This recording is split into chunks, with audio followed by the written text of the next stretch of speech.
Tuan Pengerusi, berkenaan dengan lembaga penasihat ni,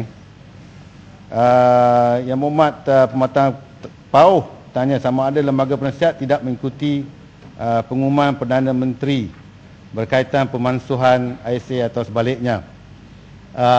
Tuan Pengerusi, yang Amat Berhormat Perdana Menteri membuat pengumuman pada 16 September, tapi laporan ni telah siap sebelum tu. Jadi sebab tu Yang Berhormat laporan tu dia tak mengambil maklum ataupun kira apa yang telah disebut oleh Perdana Menteri. Sebab tu dia punya unjuran tu, dia membuat pengunjuran tu kepada dia kata 500 kesnya tu berdasarkan apa yang dia kira sebelumnya pengumuman ini dia buat, ya. Sebab itulah dia punya pengunjuran tu tinggi. Wah, sepatutnya depan ni tak ada lah, kosong lah kan, ya? Ataupun tak banyak. Kemudian Yang Berhormat Pematang Pauh kata kemuskilan keraguan berkaitan angka kes ISA sebanyak 82 kes pada tahun 2010 dan angka anggaran kes ISA sebanyak ni lah yang 500 pada tahun 2012. Saya dah jawab lah tadi, ya. Tapi dia unjuran, Yang Berhormat. Jadi dia tak tahu lagi yang kita nak umum bahawa kita nak batalkan ISA ni. Kemudian audit. Yang Berhormat Pematang Pauh ingin mengetahui kenapa laporan Ketua Audit Negara belum dibentangkan di Parlimen walaupun bajet 2012 telah dibentangkan. Jadi untuk makluman Yang Berhormat, sebenarnya tidak ada peraturan yang menetapkan laporan Ketua Audit Negara perlu dibentang pada hari yang sama dengan pembentangan bajet.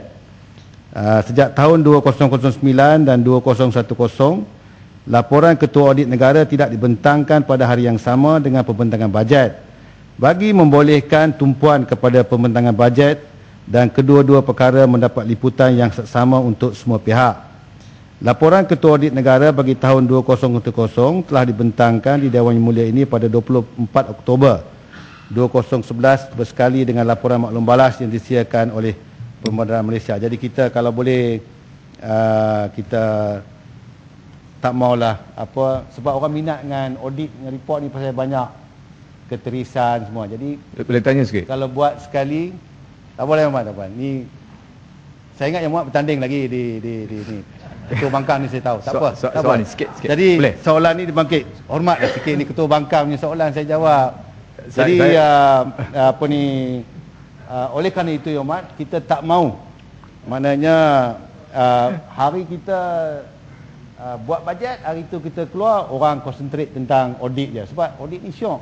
Banyak kelas beli sampai 10 kali ganda lah, macam seronok. Yang Berhormat Menteri, sebab jadi, ni ada keterangan dalam ni. Asingkan di antara pembentangan bajet dengan audit report, tetapi tetap audit report tu mesti dibentang untuk memberikan kesempatan kepada ahli Yang Berhormat untuk bahas dalam peringkat jawatan kuasa, ya.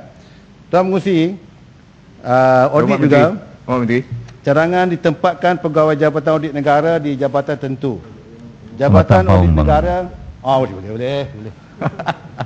Terima kasih penjelasan itu. Cuma seperti mana yang Berhormat sedia maklum, laporan Ketua Audit Negara itu sering ikut lazimnya dibentang sebelum belanjawan ataupun ketika itu ataupun hari berikutnya, kalau nak bagi fokus hari Jumaat, hari Isnin berikutnya, untuk membolehkan ahli-ahli Yang Berhormat bahas bersama dengan belanjawan. Kerana ini tentang prestasi peringkat dasar. Yang saya ingat, ini memang kelazimannya, memang peraturan tidak sebut bila, tapi peraturan menyebut dibentang ke Parlimen, bukan untuk diteliti kemudian, untuk dibahas tentunya. Jadi saya kira adalah lebih tepat atau wajar kalau dibentangkan, kalau tidak sekali untuk berikan fokus berbelanjawan, boleh 2 hari berikutnya, supaya beri ruang. Ini tak, kita hilang peluang masa peringkat dasar. Kita hanya boleh bahas peringkat jawatankuasa yang terbatas kerana waktu yang diberikan 10 minit. Mungkin itu tujuannya, saya tidak tahu. Sekali tak boleh? Saya dah betul lah kata. Itu you Ketua Bangkang nak tanya sebab saya tahu dia akan bangun tanya lebih. Jadi bagi peluang kat dia dulu ya. Jadi Ahmad, kalau itu merupakan satu cadangan, saya ingat tidak ada masalah. InsyaAllah saya akan sampaikan apa yang Ahmad cadangkan ini kepada kabinet di masa yang akan datang. Kalau boleh, yang Ahmad pun ada kompromi lah. Maknanya tak payah hari yang sama atau 3 hari kemudian supaya dia bagi peluang untuk berucap dalam orang kata apa di peringkat dasar. Betul tak tu? Maknanya masa yang begitu lama jika dibandingkan kalau perbahasan dalam peringkat jawatankuasa. InsyaAllah yang saya akan sampaikan. Sekarang bolehlah bagi hormat sikitlah Ketua Bangkang tu. Terima kasih. Yang Menteri Tuan Ketua, Tuan Pengerusi, saya ada nampak penjelasan yang diberi dalam buku ni mengatakan bahawa laporan audit tu telah disiapkan sebenarnya jauh lebih awal. Sebagai contoh kata pengauditan untuk akaun-akaun kerajaan negeri telah diselesaikan dan diserahkan 4 bulan berikutnya selepas habis tempoh 31 Disember tahun itu. Dan akaun untuk berkanun persekutuan telah disiapkan pada 30 Ogos setiap tahun dan ini ada dalam buku laporan ni.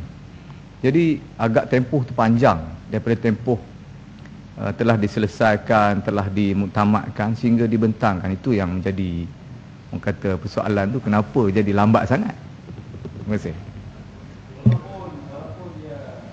Walaupun dia habis, dia punya persiapan tu habis 3 bulan lebih awal, tapi pada ketika itu tak ada persidangan parlimen. Tak ada persidangan parlimen. Jadi kita nak bentang masa bila? Kalau dia tak bersidang. Dia tak bersidang, ya. Jadi kita tak boleh nak bentang sebab dia kena bentang dalam persidangan. Takkan nak bentang waktu kita tak bersidang, letak atas meja, siapa nak tengok? Ahli parlimen tak bersidang. Sebab tu kita kena tunggu. Sebab tu kita tunggu bila tunggu sesi yang ketiga,